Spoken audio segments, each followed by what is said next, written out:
Okay. Hi, John. Thanks for joining Happy to be this here. discussion. Let's start with your personal story. What is the common denominator in your career? What motivates you? Wow. The common, my career spans what seems like a few different careers. And so finding a common thread's actually, it's not as easy as it sounds. I think that ultimately one significant common thread that's run through most of my work is that I get bored really easily, and I require puzzles. They're intellectual puzzles and emotional puzzles, whatever, in order to keep my brain engaged.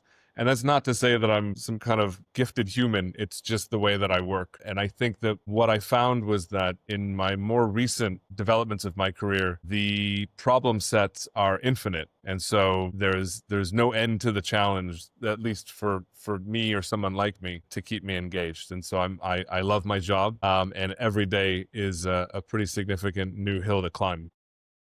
What I found interesting is that you had executive and also technology roles in the past. You worked for a trading company out of Chicago, equity options, and then at one point you joined the US State Department. That was kind of a major step. What motivated you to do this?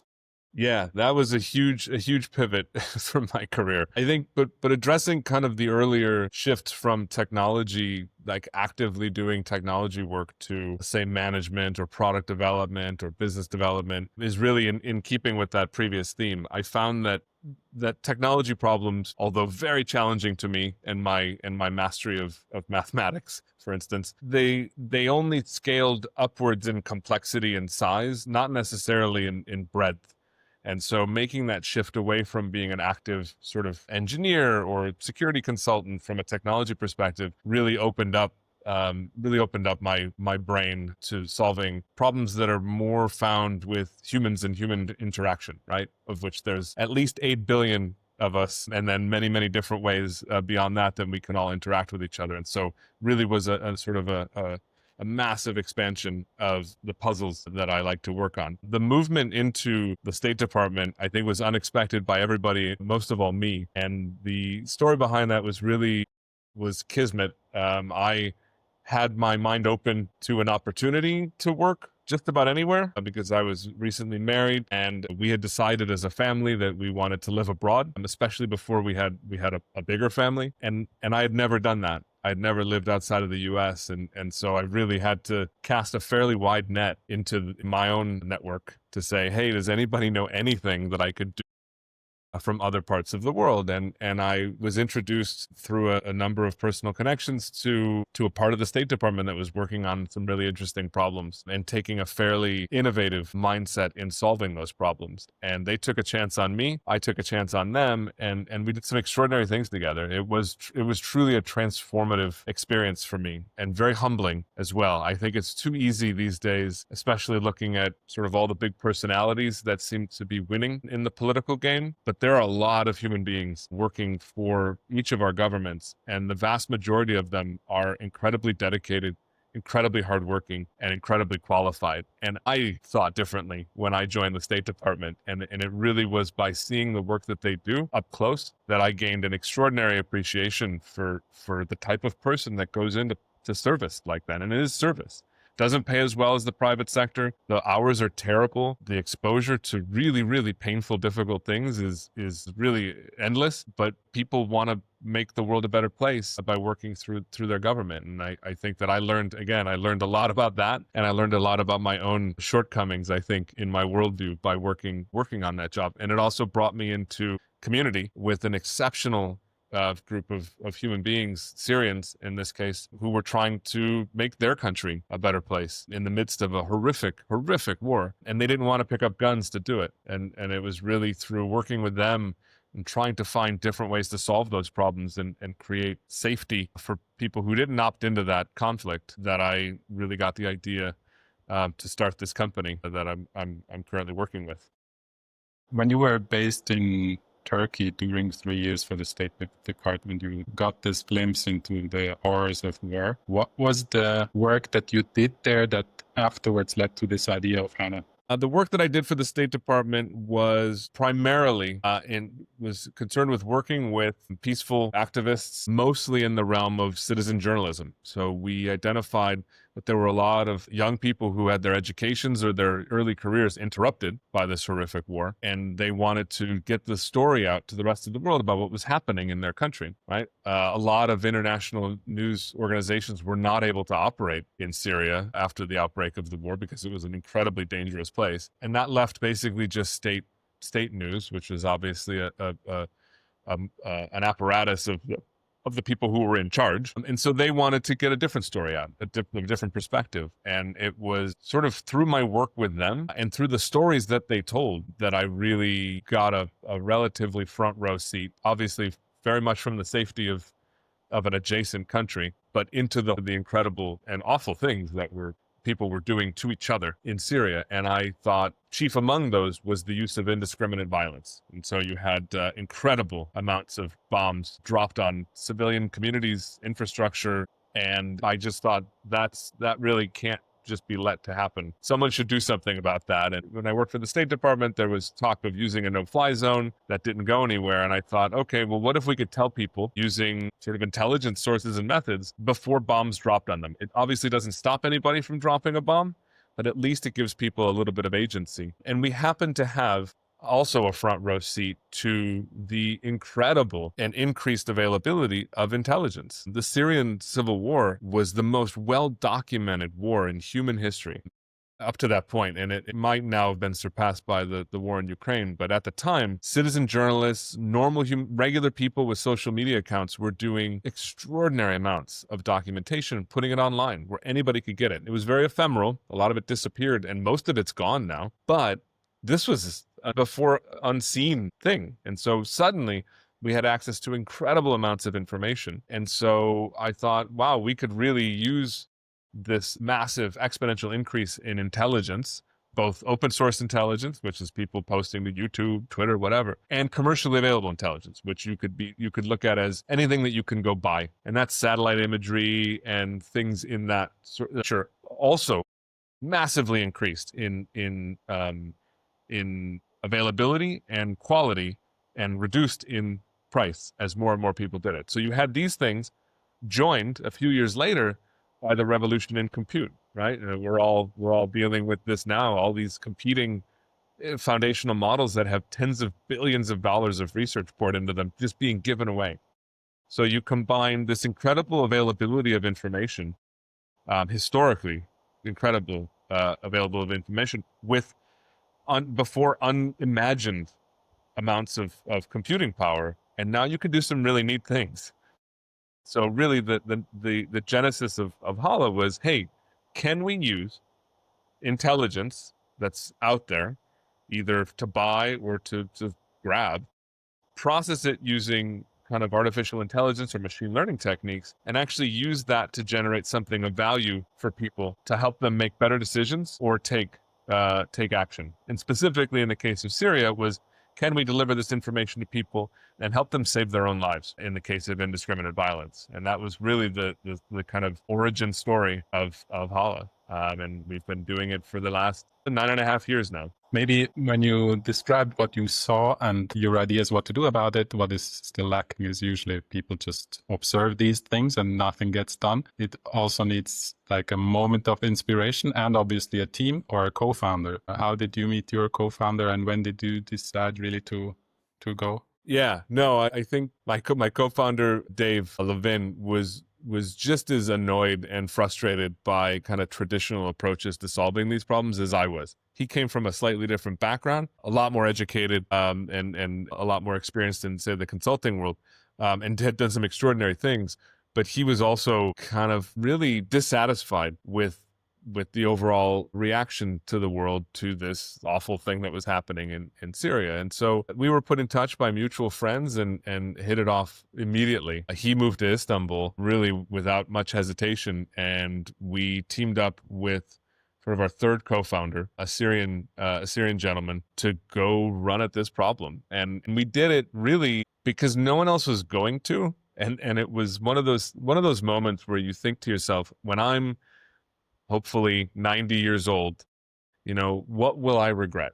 And I think one of the things I have identified as a potential regret in the future is not doing this, right? When truly there was no one else who was maybe naive enough to try.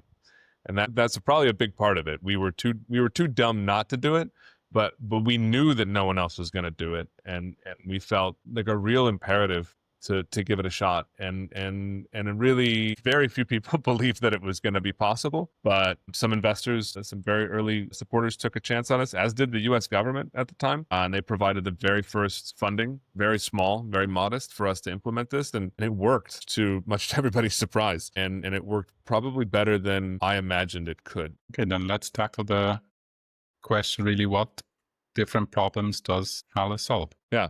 So zooming out, because it's not really viable as a business to just be an early warning for airstrikes by a country's own government sort of technology provider. Very thankfully, that's a very niche problem, and I hope it remains so. But being able to again address challenges where access to high confidence, timely intelligence insights would make a difference is really within our remit. And both within the public sector and in the commercial sector, although we've really concentrated most of our effort on things like conflict and things that are adjacent to conflict, mostly because it's just such a big problem and it has such devastating effects on whole countries. So we have mostly committed ourselves to a few different missions within the broader mission, and they fall under two basic categories. One of those categories is, I would call it public safety and law enforcement, sort of broadly speaking, and the other is national security and defense. Now, those are pretty pointy words, and a lot of people have very emotional reactions to them, but they really do encompass a huge amount of potentially positive impact for people. So under the public safety and law enforcement, we do a lot of work around the prosecution for war crimes. So investigating war crimes or things that are atrocities or international crimes related to conflict require huge amounts of investigation and documentation in order to lead to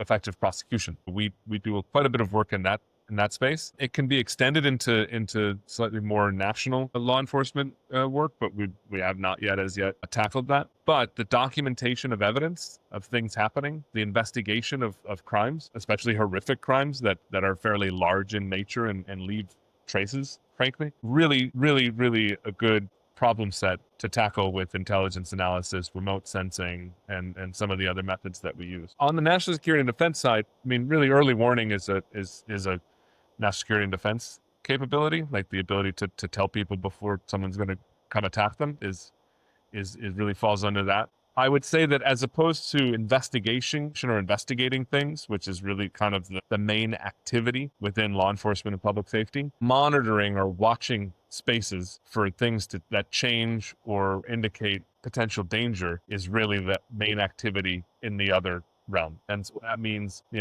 choosing a space, and that space could be a border, that space could be military bases, that space could be shipping lanes in the ocean, to simply watch as closely as possible for any signs of anything interesting happening that could tell a human, hey, you might want to look at this a little more closely. And I'm simplifying it quite a bit, but it really is about spatiotemporal sort of scanning of a large portion of the planet using different sensors. So that could be a satellite, it could be open, things that are done in the open source realm. It could be ADS-B transponder data. It could be all sorts of different things, but pulling all that stuff together and then looking for anomalies or things that change within those domains is sort of the main effort that goes on in that side of the business. But we've applied our problem sets to monitoring ceasefires or the sort of negotiated settlement of a conflict. We've applied our skills to trying to return abducted children. Really a pretty wide variety of problem sets that for which remote sensing and intelligence analysis is a good tool to use, an appropriate tool to have an impact. Let's take a concrete example, what you did in Syria. You will explain how you did that magic to alert the populace about incoming airstrikes. And I saw numbers that you actually saved lives by doing so.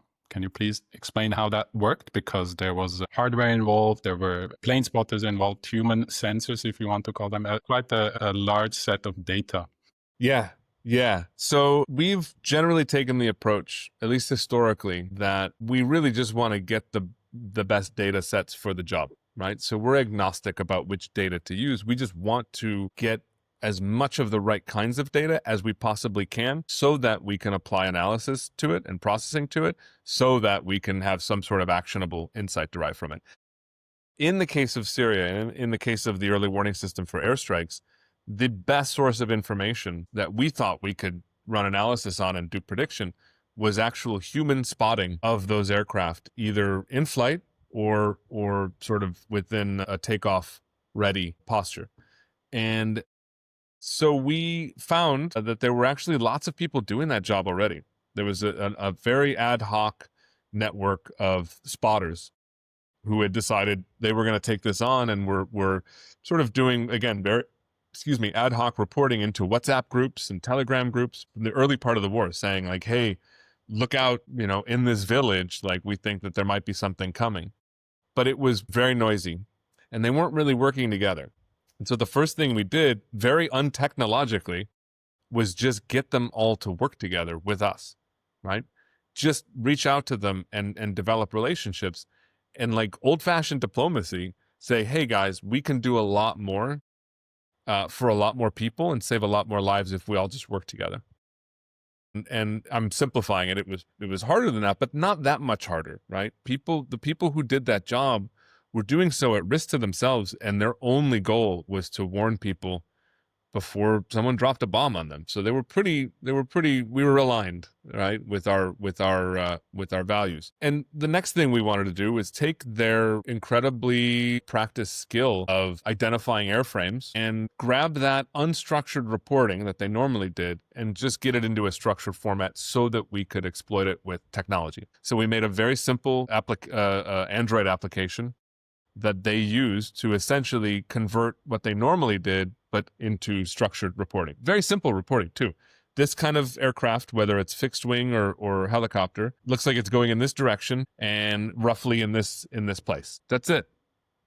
That's the data that we captured.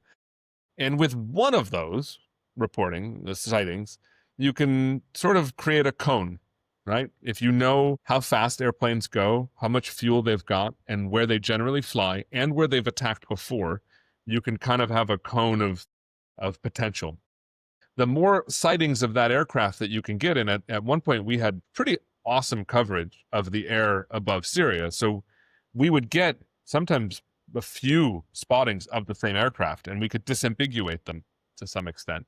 So the more reported sightings of that aircraft, the narrower that cone becomes.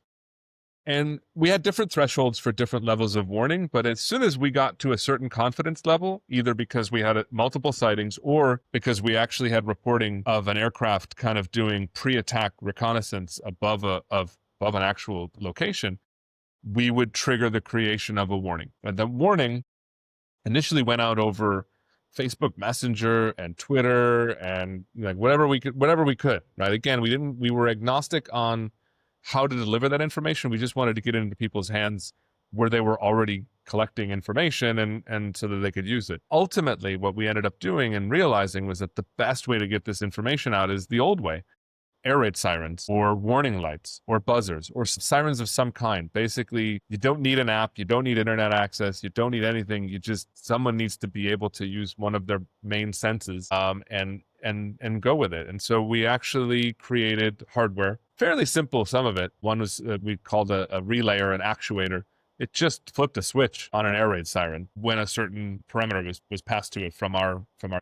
We also deployed warning light systems into hospitals. There are a lot of hospitals, a lot of medical centers, because there were a lot of casualties and a lot of ungoverned spaces within the non-regime held parts of Syria, right? So they developed their own health infrastructure. And by the way, that health infrastructure is now the health infrastructure of that country. But at the time, they were just trying to serve the needs of millions of people who had essentially been on the wrong side of a line, right? From the state. From the political leaders of the state. So we created a system in cooperation with those medical organizations and those hospitals to say, this is how they think about warnings. And so one of the warnings was there's an imminent threat to your location. Another is there is a threat generally to your area. You need to be on a slightly higher level of alert. And the last warning was really, there's been a multiple casualty event in your area. You need to prepare for incoming triage. And we deployed these warning lights into, I don't actually have the numbers, hundreds of locations, certainly. And those would, again, be triggered with this warning criteria and turn on. And actually very, very proud that some of that hardware that was actually used in the field is going on display at the Smithsonian Institute Museum in Washington, which is pretty cool. But yeah, we tried to develop a modality of warning that would be most effective, and ultimately air raid sirens for communities, lights for hospitals, because hospitals don't want sirens going off all the time while they're performing surgeries, obviously, and people are trying to recover, and then buzzers for schools, so slightly less terrifying noises, but still pretty alarming, and Syrian civil defense, like firehouses almost, so like fire and rescue headquarters. And so that operated since August. Was it August? Yeah. Basically, we turned the system on right around midnight, August 2nd of 2016, and it ran until about the late December when the war ended after a really, really long and brutal fight. Just a short follow-on question on that. Sure. I mean, the beginning was probably everyone was very happy to have at least some early warning, but then when it kind of almost with the sirens, etc., it has almost official character. What is scarier, false positive or false negatives? Yeah, this is a great question, and we asked ourselves that question quite a bit in the several years that we operated the system. A couple things to pick through there. One is this concept of false negative and false positive is not as obvious to define as we thought originally. And so we asked this question a lot. How many false positives did you send out? Well, define a false positive. If I tell you in your village that there is an aircraft approaching that is carrying bombs that it might drop on you, but it flies over your house and goes to the next village, is that a false positive? They would say no. The people in those affected communities were like, yeah, no, like we want to know when there's a threat. I would say there were very, very few, although I'm sure not zero, instances where we just sent out a warning that had no connection to a plane flying around with bombs on it. But there were a lot of planes flying around with bombs on them. So like we sent a lot of alerts out. I will say this, that at one point there was a pretty sustained campaign against the eastern part of Damascus by the Syrian regime. And it was brutal. And it's actually one of the days of alerts that we're replaying in the Smithsonian display is one of the days from that part of the war. And it was brutal, like, multiple times an hour. And we reached out via our contacts and we were like, do you guys want us to shut this thing off? Because it's just kind of incessant, and we must be just exhausting people. And what came back was a resounding no. And we had never thought about it this way necessarily, but what they were using it for was, it was so accurate that they were using the times when the sirens weren't going off as the times where they could actually move, check on their family, go get food, go get water, relocate themselves. And so the presence of the siren was, yes, it was jarring, it was exhausting, but they were using the times when it wasn't going off to actually move with some degree of security and safety. So they said, please do not turn down the sensitivity on this. We need it to know when we're under threat, even if that threat is seemingly incessant. It's not all the time. And it's those not all the time moments that they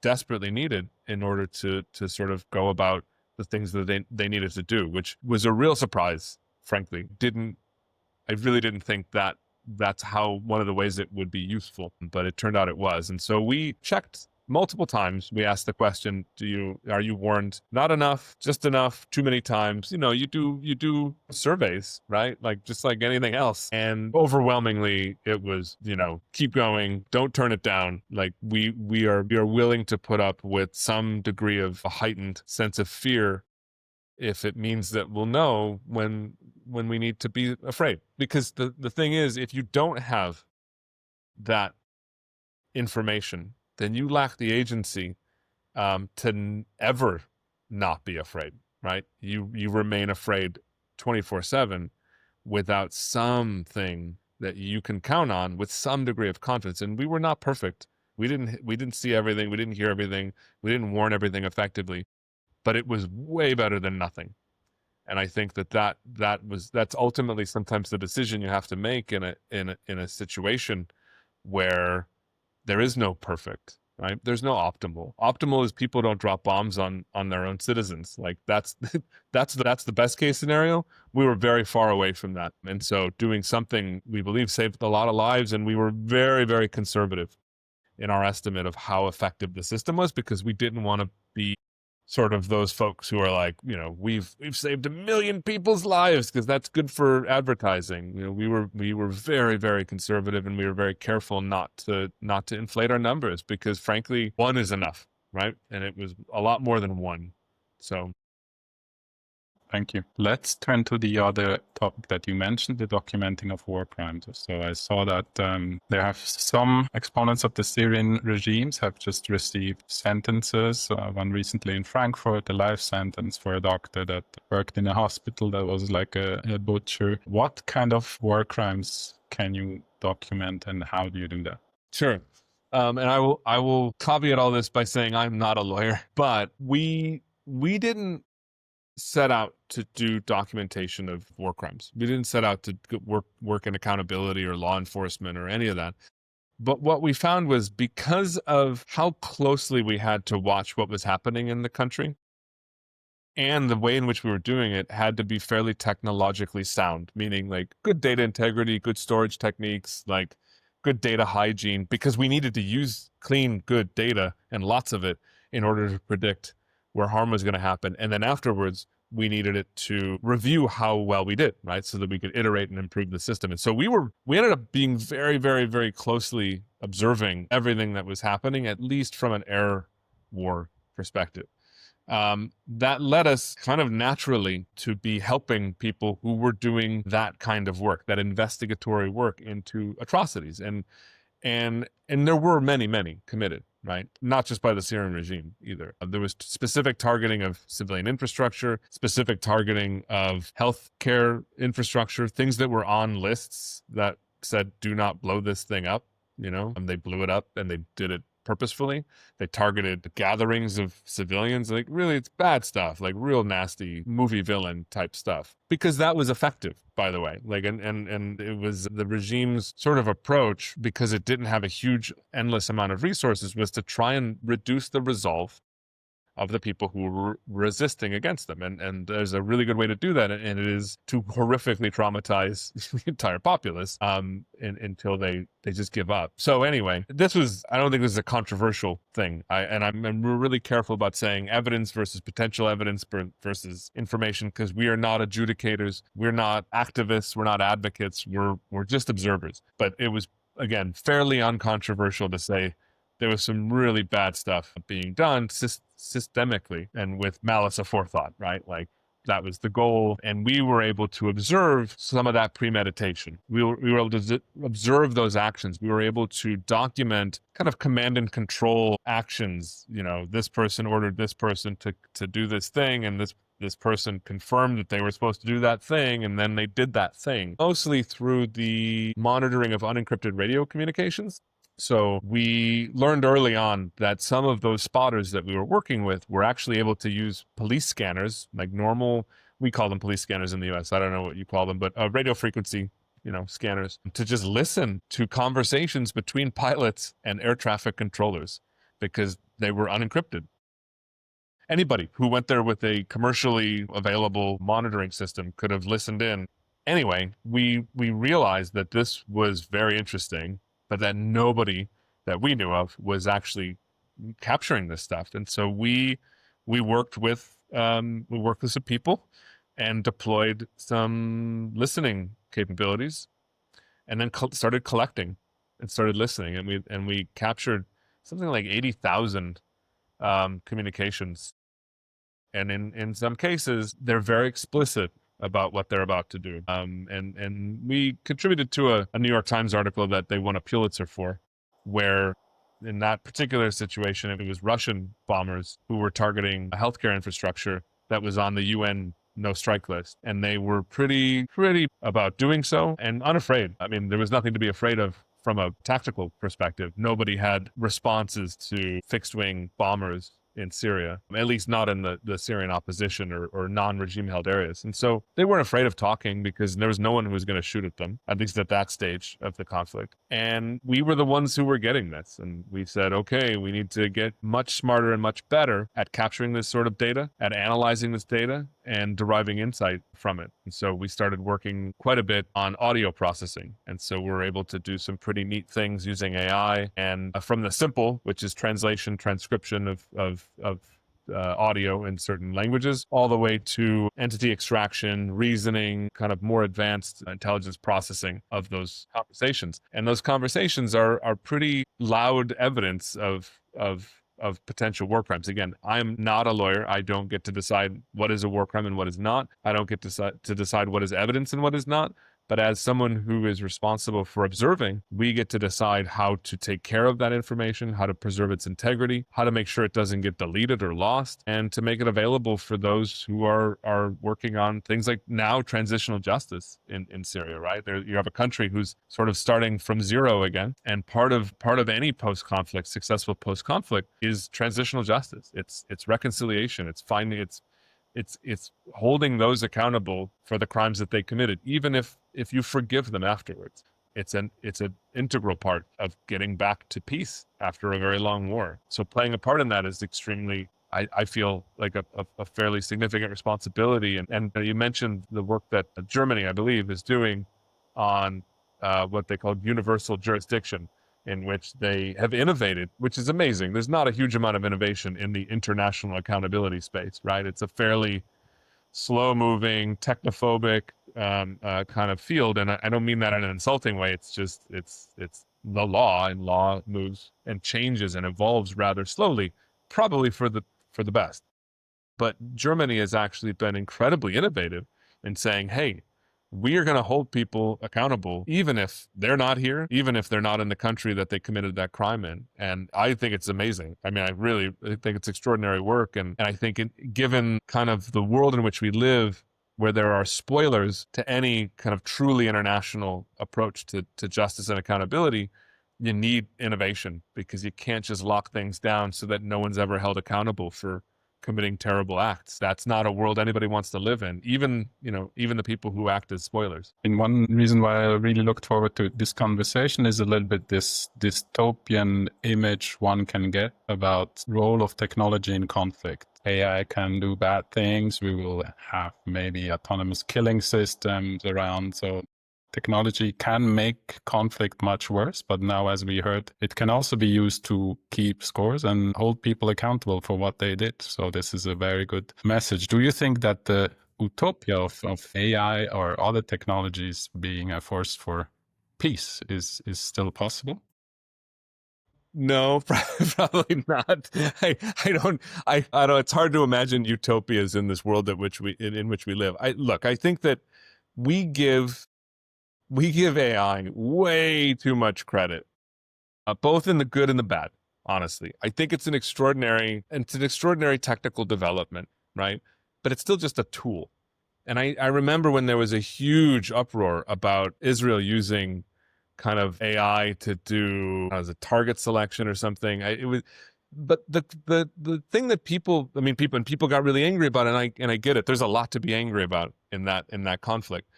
The thing is, we've been using technology to help facilitate more effective targeting for as long as we've done targeting. I don't think that getting angry about the technology and the application of the technology is missing the point a little bit, which is we need to be angry at the people who are employing technology in ways that we don't think is right for humanity. Like, it's not the software's fault, and it's not the use of the software that makes the indiscriminate bombing of civilians wrong, right? Like, we're sort of missing I really do feel we're missing the point. I think that if we want to be angry, let's be angry. That's okay. But be angry at the people. Be angry at the policies, right? That's where the real damage is being generated. Software is software. I don't believe in autonomous killing for sure. And I think that everything that removes a person from the person they're doing harm to makes it a little bit too easier every time. And I think that's bad, I think, for us as a human race. However, I also really don't believe in ceding or surrendering the use of technology only to the people who are using it for weaponry. And I feel like that's what I hear from the humanitarian side. It's dual use. You know, these tools can be used for harm. Yes, they can, and they will be. And there's not that much we're going to be able to do about that because they're really good tools. If we don't start using those tools for the things that we think build a more inclusive, a more healthy, a more loving, kind society, we're just helping the people who are using them to do harm kind of do their job more easily. I think we have to contest that space. I think we have to use all of these technology tools to our advantage to do the things that we think make the world a better place. And I'm not anti-defense. Like I actually think that there are scenarios where the use of force is the best possible scenario. But I also think there are lots of alternatives to dropping bombs or using drones. And I don't think we explore those nearly as exhaustively as we do exploring the use of these technologies for more violent means. And I think that's a mistake. And I don't blame the defense industry for that. I blame the peace industry for that. It's incumbent upon those who make peace to seize those opportunities, to use those tools and put resources to work to innovate in that space. It's not on the Defense Department. That's not their job. They're doing their job. Do yours. Let's talk about the peace industry and your startup. Your social enterprise is for profit, which obviously gives you more room to maneuver and not just depend on donors because you can leverage investors. There's also, as I learned, a peace tech incubator even. How did you convince these investors? What kind of investors do invest in peace tech? Not many. I mean, we don't even use that word, honestly. I think there had been attempts to sort of the use of these technologies for non kind of kinetic direct action purposes as peace tech or humanitarian tech.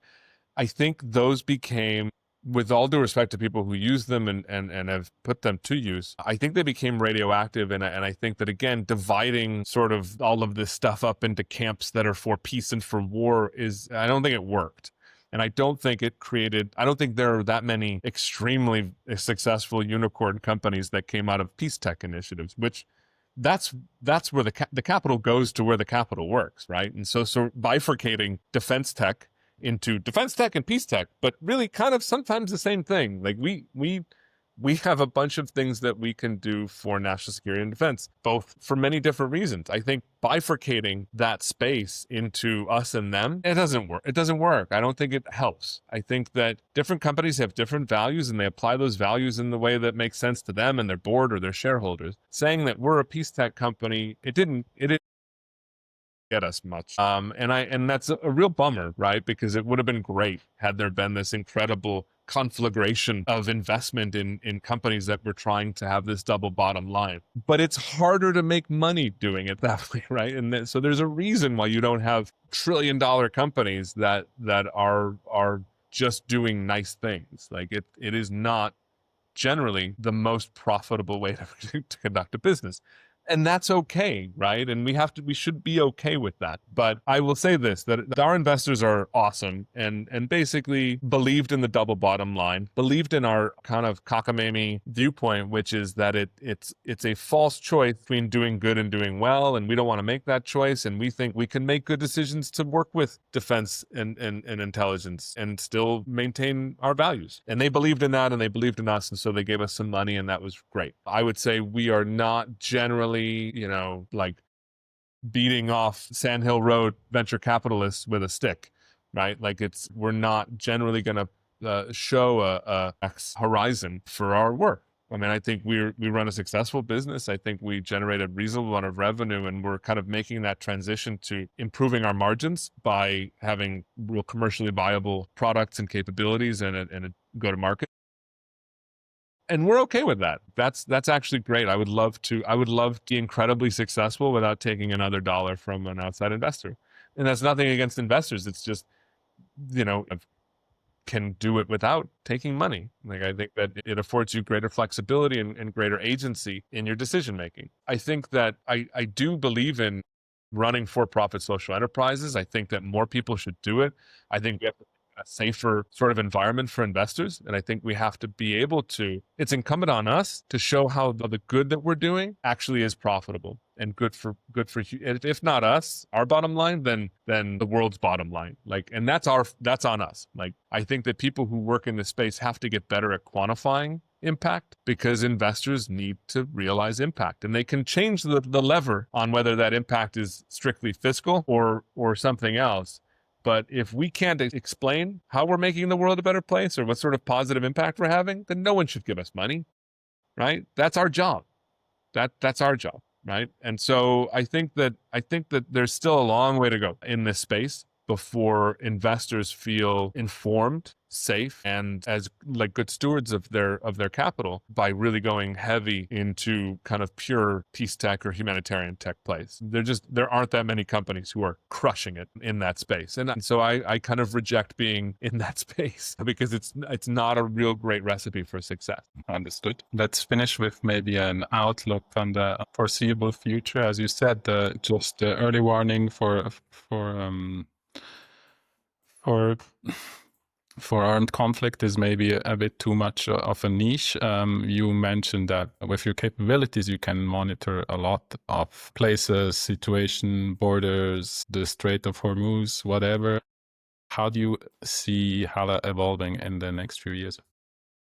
Yeah, that's a great question. I think that with these sort of analytical capabilities that we've brought to maturity, we're going to be targeting, that's not a good word, we're going to be focusing on basically people who have our source providers, so people who generate that intelligence, so satellite imagery providers, ISR surveillance platforms, people who have a lot of data but have not necessarily concentrated huge amounts of effort on effectively processing that data to really derive meaningful insights.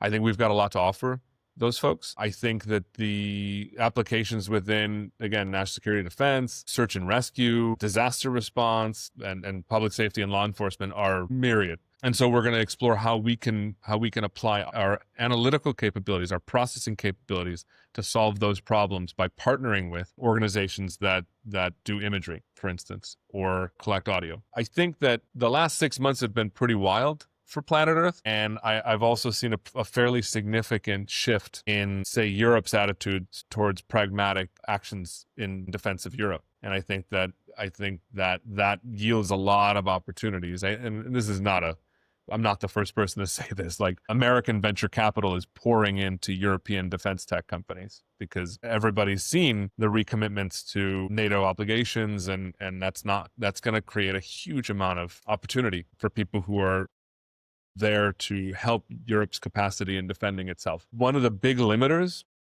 not just for Europe, but for anybody in effectively doing intelligence work or defense work, is human resources. There's simply not enough people who are adequately trained who can be hired to do all this work. And so the only way that Europe and the rest of the world, frankly, is going to increase its capacity at handling and processing and deriving value from intelligence is going to be through technical means, because we simply can't make an infinite number of human intelligence analysts. So we have to rely on technology and innovative approaches to solving these problems in order to have any chance at meeting the obligations and the aspirations that have been very, very clearly stated and repeated over and over and over again. So I think in that kind of world, in that situation, I think our organization has a huge amount of potential value, and we're exploring ways to exercise that value while remaining true to our values, right? I think that to us, that's still very key. We've got a 10-year history of trying to be on the right side of everything, which takes a lot of effort, but we think it's very, very viable. And so that's where we're